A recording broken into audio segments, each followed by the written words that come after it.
The father of our nation, Mahatma Gandhi, is famously known to have said that India lives in her villages. Another Gandhi has taken it upon himself to transform India by transforming villages. Presenting to you Mr. Mayank Gandhi, who is empowering India by empowering villages.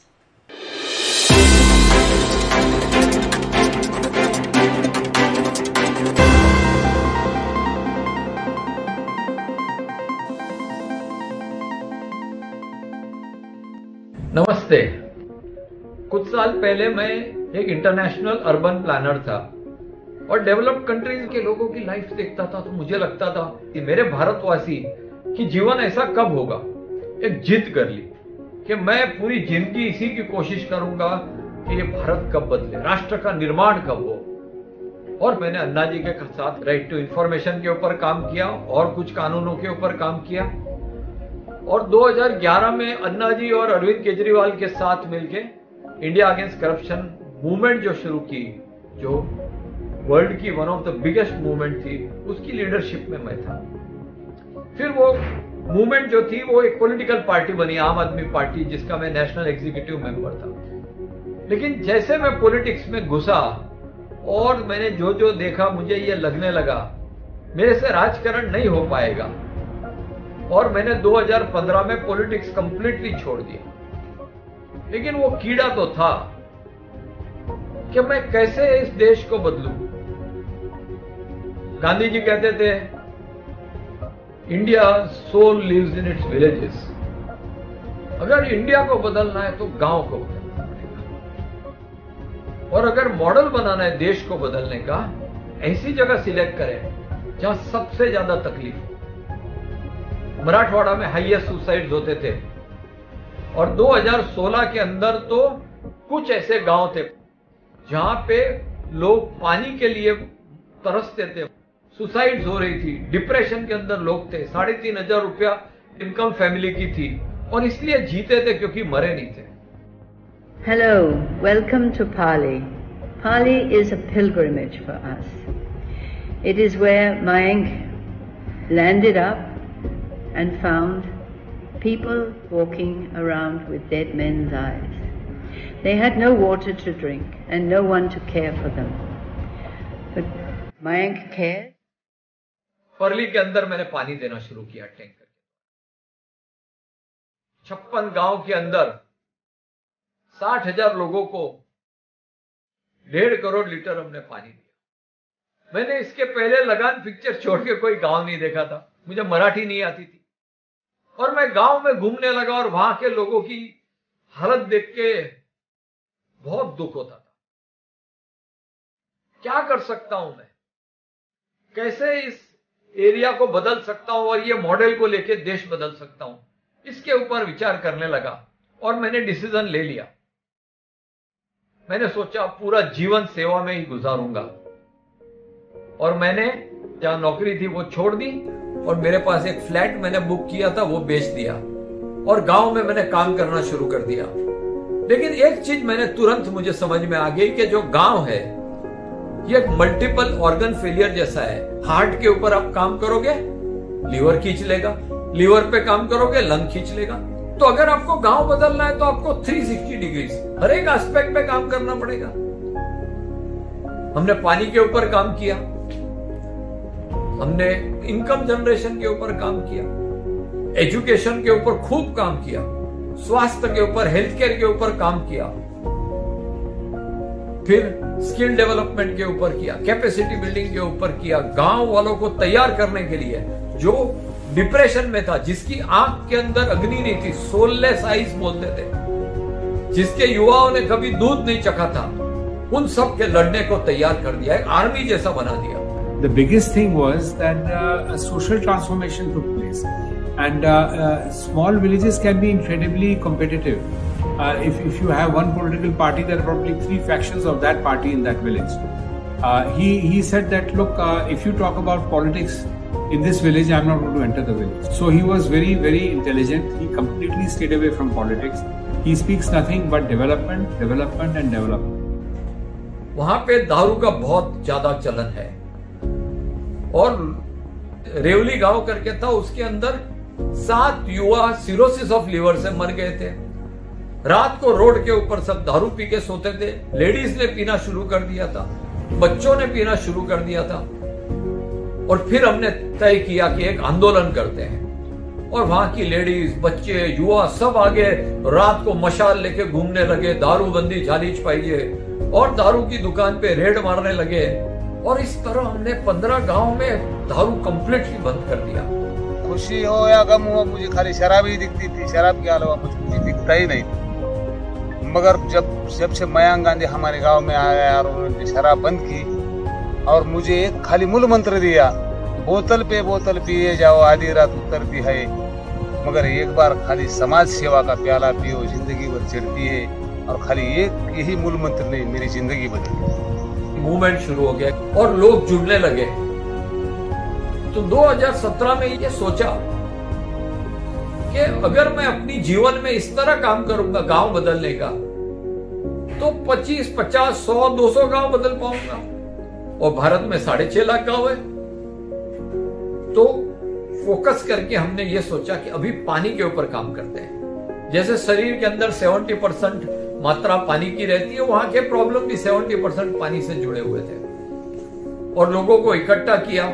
मुझे याद है 45 degree की धूप 2018 में, और सारे गांव वाले साथ में मिलके काम करते थे। ऐसे करते करते हमने 222 करोड़ लीटर पानी इकट्ठा किया, 70 किलोमीटर नदी बनाई, 162 तालाब बनाए, 62 डैम्स बनाए, और पूरा गांव का गांव उमट पड़ता था श्रमदान करने के लिए। गांव में पहले झगड़े वगैरह बहुत होते थे। जैसे ही ग्लोबल पर्ली के साथ हमारे गांव के युवक जुड़े, अभी गांव में विकास कार्य बहुत प्रगति पे है, और साथ में हम लोगों की जो एकता है उसे भी अभी कोई तोड़ नहीं सकता। श्रमदान नहीं करते थे, गांव वाले ने 13,55,000 रुपया भी इकट्ठा किया। तो इस तरह से पानी के ऊपर खूब काम किया, और पानी आ गया तो पूरा गांव, पूरा एरिया नव चेतना आ गई। इतना सुंदर पूरा एरिया होने लगा। हमारे गांव में जो ग्लोबल वर्ली की टीम ने जो वाटरशेड डेवलपमेंट का काम किया है, उसकी बदौलत हमारे गांव में अब बहुत पानी है। पहले हमारे गांव का जो पानी था वो 400 से 500 फीट तक था। अभी वो काम होने के बाद हमारे गांव का पानी का लेवल 50 से 70 फीट तक आ गया है।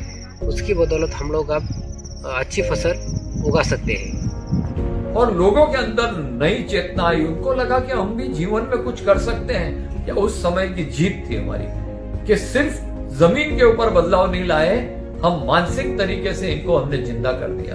और जो युवा जो किसानी छोड़ के शहर में जाते थे, वो शहर में जाना उनका बंद हो गया। तो ये बहुत बड़ा बदलाव हो गया।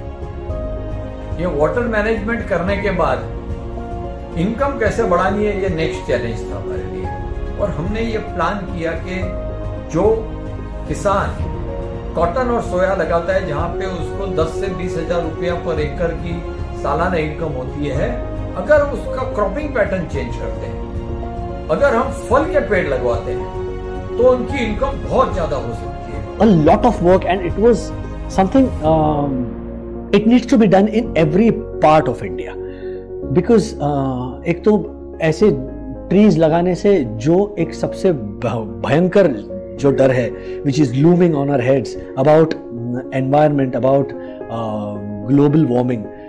So मयंक गांधी जी का एक सीधा साधा फंडा है कि भैया झाड़ लगाओ, that is the only solution. और फिर किसान को हमने बहुत अच्छे पौधे दिए और जबरदस्त ट्रेनिंग दिया, रेगुलर ट्रेनिंग एवरी 15 डेज हम लोग देते थे। कुछ तो ऐसे पेड़ हैं जो 2-2.5 साल के बाद फल देंगे। लेकिन पपाया और ड्रमस्टिक ऐसा था कि जिसने 8 महीना 7 महीने के अंदर प्रोडक्शन दे दिया और मार्केट वहां पे आ गया, क्योंकि क्लस्टर के अंदर बहुत बड़ी क्वांटिटी में बनता था। अब जो 10 से 20 हजार कमाते थे वो 3 लाख के ऊपर कमाने लगे।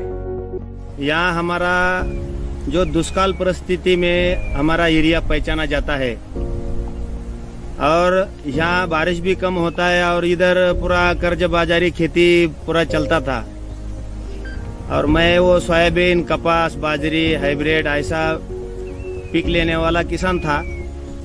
उसके बाद इसका सेवगे का जो उत्पन्न चालू हो गया तो ऐसा हम सपने में भी नहीं सोचते कि खेती में इतना पैसा निकलता है करके। पहले हम तो वो पैसा देख के हमारा विश्वास भी नहीं होता था कि 1 एकड़ में इतना पैसा खेती किसान को मिलता है।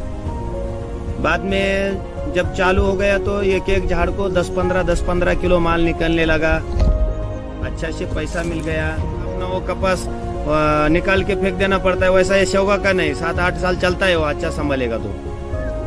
फिर आप पहला क्या पतरे का घर, अभी घर भी बनाऊंगा वही पैसे से, अच्छा से गाड़ी बीड़ी लेगा बैठने को। एक पपीता का पेड़ कम से कम 50 से ज्यादा 80 किलो तक ये माल देता है और 1 एकड़ में ये आप 900 पेड़ लगा सकते हैं। 900 पेड़ यानी कि लगभग 40 से 50 टन।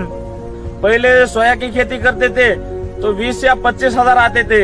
ये पपई की खेती करने लगे तो हमारे हाथ में 10 या 15 गुना ज्यादा 3 से 4 लाख रुपए प्रति एकड़ खर्च जाते हुए हमारे हाथ में रह गए। इधर जो मल्चिंग दिख रही है इसमें हमने वाटरमेलन का लिया था।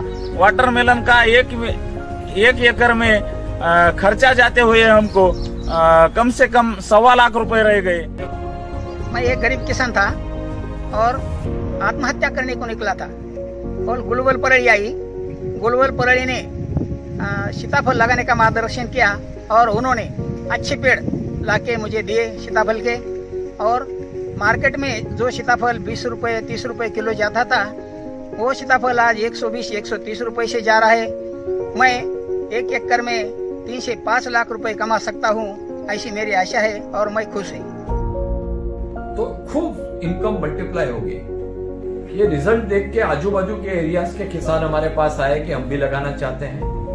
तो इस साल 2020 में कोरोना का चैलेंज होने के बावजूद हम लोग ने 20 लाख से ज्यादा फल के पेड़ लगाए। So once we had a success in the proof of concept that we are attempting in the worst area of the country, so the next step was to replicate and to scale it up, because remember, we were trying to change India and not just the lives of the people of Parli or of Marathwada. And which is why we started scaling up, replicating, because new models would then be made. Different areas would have different necessities, different needs based on the soil and weather and water. So we started working in Madhya Pradesh. This year we intend to work in Gujarat and in Palghar, which is near Mumbai. We also are intending to work with local leadership in different parts of the country who want to come and do similar things. So we'll give them a standard operating procedure, we will guide them, we will mentor them. But that's not the most important thing. The most important thing is how do we institutionalize the whole model. If we were to institutionalize, if the government takes ownership of this model, then this country can change. So I've been speaking at various levels of government, central, state, local, and I think there seems to be an interest in the whole thing. Let me give you some figures. Today, India's fruit plantation is in 4.21% of India's arable land. China has 13.95% of its land under fruit plantation. Now suppose we were able to increase, due to support of government and individuals and public-private partnership, to 11%. It would actually mean that 3.23 lakh crore rupees revenue will increase for the farmer, which essentially means 13.92% of the agri GDP. This is massive. So what we are attempting in a proof of concept goes into replication and then goes into the government policy and able to change the rural landscape of this country. This can lead to the complete transformation of the Indian economy and also set an example for taking it global to the rest of the developing world. This country, this democracy of India has seen many transformations, many changes, but most of them have been due to movements, whether it's the Gandhi movement for before independence, or it's the movement against the emergency, the Mandir, the Mandal, or the latest Anna movement. Movements have succeeded. They have been able to change the hegemony. The people who have been controlling have been changed. These are movements which know how to break the building but do not know how to construct a new one.